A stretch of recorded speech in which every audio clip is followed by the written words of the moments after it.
Let's talk about the log in your eye again. Oh my gosh, no more. Well, there's a little bit more about it. Oh, but you're not going to put a book in your face, right? No. Okay. Or a log in my eye. Don't do that either. Let's talk about that. And Katie, sometimes. When she wants to make it snug in the mark. To tucketh, abatteth, lordeth, King James Virgineth. Yeah. Good morning, beautiful people. It is Friday. Everybody loves that Friday. You know, actually, Raj, my brother-in-law, got an actual log in his eye when he was hunting. He got his cornea scratched. You better take that thing out. I know. They did. Well, it wasn't in there, but he scratched his. So let's read all the way back to verse 1, okay? Judge not that you not be judged. For with the judgment you pronounce, you will be judged. And with the measure you use it will be measured to you. Why do you see the speck that is in your brother's eye, but do not notice the log that is in your own eye? And then here's today's. Or how can you say to your brother or sister, let me take the speck out of your own eye when there is a log in your own eye? You hypocrite. First take the log out of your own eye, then you will see clearly to take the speck out of your brother's eye.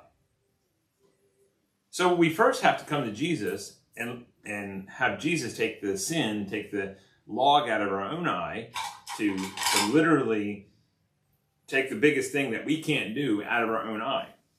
Then we can go and judge and discern and help another brother.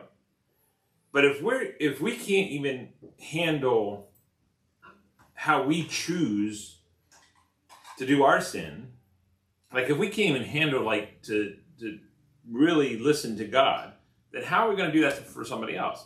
That's like my dad. He always said, do as I say, not as I do. And he's smoking right in front of me, Parliament 100s, the blue box, and I can smell those a mile away now. But he said, don't smoke. Wait a minute, but you're smoking. Like, why are you telling me not to smoke if you're smoking? Isn't that called a hypocrite?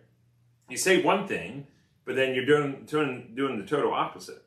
Or, hey, treat women right. Now, I did get a lot of wisdom out of my dad, but he said, hey, treat women right, but he wasn't treating my mom right. How you got to get with Jesus and let him change your life, and then you can go and your actions and your words meet, and then you can help somebody else. But if you're just sitting there like preaching at them and you're doing the total opposite, does that even make sense? That's like having a literal log in your eye and you're trying to get some speck out of somebody else's. Take care of your own business first. Take care of your business. I always think of like this big log in your eye and you're trying to get something out of somebody else's eye and you keep bashing their head because you keep turning your head and hitting them with your log when you're not even acknowledging that there's something in your eye. So we don't want to beat people down with judgment. We want to help them and discern right from wrong. But if we can't do it ourselves, how are we going to do that for other people? So here's Jesus saying, look, get right with God. Get right with your actions and your words and your thoughts that meet with God and mature. See, an immature Christian would have the log still in their eye and they start preaching their opinions. The mature Christian says and acknowledges that Jesus is in control. Jesus has my sin. Jesus has my shame. Jesus has my guilt. Jesus has my life. Jesus has every breath in me. Jesus has everything of me. And taking that out and giving it to God and leaving it there, and then they can go help somebody else. That's the mature one. Instead of preaching their opinion and beating people down because they're hypocrites. Now, can that be forgiven? Yes. It even says it here. Go to God first. Get the log out of your own eye. But we want to help others. It's not the bad word of judge. Like, our culture has made that a bad word. It's not a bad word. We want to discern. We want to know what's right and wrong. If we don't know what's right and wrong, then it's anarchy. Then we can do whatever we want. I mean, you see that in our culture, right?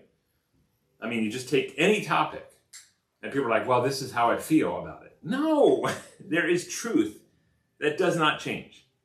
And we need to stand on that truth. That's the foundation. That's Jesus. I love you. Jesus loves you too. My encouragement for your day is get right with God first, mature in your faith, and then you can help others. I love you, Jesus loves you. You have a great weekend. I'll see you on Sunday. Goodbye. Beautiful. I don't like that we